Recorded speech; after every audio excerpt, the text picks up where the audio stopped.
মালদায় তৃণমূলের জেলা সভাপতি বিএলও এনুমারেশন ফর্ম বিলি নিয়ে বিতর্ক, বিএলওর নিরপেক্ষতা নিয়ে প্রশ্ন বিজেপির।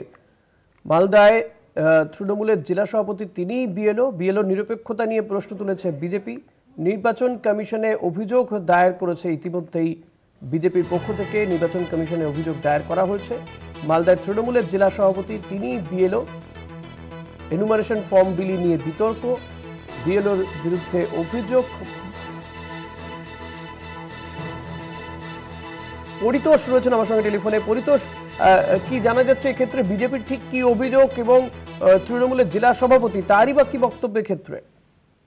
একদমই ঋষিকেশ দা, এই গোটা ঘটনায় বিজেপির তরফে জেলা শাসকের কাছে একটি লিখিতভাবে স্মারকলিপি জমা দেওয়া হয়েছে, যেখানে তারা গোটা ঘটনায় উপযুক্ত ব্যবস্থা নেওয়ার দাবি তুলছে। যেখানে যেটা জানা যাচ্ছে, মালদার ইংলিশ বাজার পুরসভার অন্তর্গত 22 নম্বর ওয়ার্ডের 101 নম্বর বুথের বিএলও হিসেবে নিযুক্ত হয়েছেন আশিস মণ্ডল।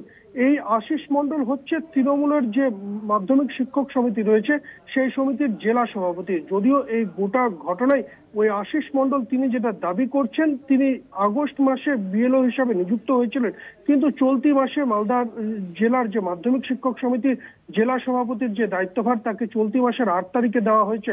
ফলে গোটা বিষয় যখন বিএলও হয়ে যাওয়ার পর তাকে দায়িত্বভার দেওয়া হয়েছে, এই বিষয়ে তিনি জানিয়েছেন। এই গোটা ঘটনায় তিনি জেলা প্রশাসনকে বিষয়টি জানিয়েছেন এবং গোটা বিষয়ে জেলা প্রশাসনকে তিনি অবগত করিয়েছেন। তবে বিজেপির তরফে সরাসরি অভিযোগ তোলা হচ্ছে নিরপেক্ষতা নিয়ে, যেখানে তৃণমূলের মাধ্যমিক শিক্ষক সমিতির যিনি সভাপতি তিনি যদি বিএলও হন কিভাবে নিরপেক্ষতা থাকবে সে নিয়ে বিজেপির তরফে অভিযোগ তোলা হচ্ছে। বিজেপির সাংগঠনিক জেলার যিনি সাধারণ সম্পাদক বিশ্বজিৎ রায় সহ বিজেপির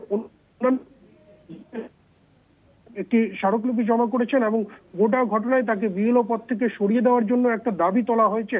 তবে গোটা বিষয়ে জেলা প্রশাসনের তরফে এখনো কোনো প্রতিক্রিয়া পাওয়া যায়নি, যদিও প্রশাসন গোটা অভিযোগ এবং গোটা বিষয়টি খতিয়ে দিচ্ছে এবং প্রশাসন সূত্রে এই গোটা বিষয়ে পদক্ষেপ নেওয়া হবে এমনটাই জানা যাচ্ছে জেলা প্রশাসন সূত্রে। ঋষিকেশ দা, ধন্যবাদ পরিতোষ। কথা বলছিলাম প্রতিনিধি পরিতোষ সরকারের সঙ্গে।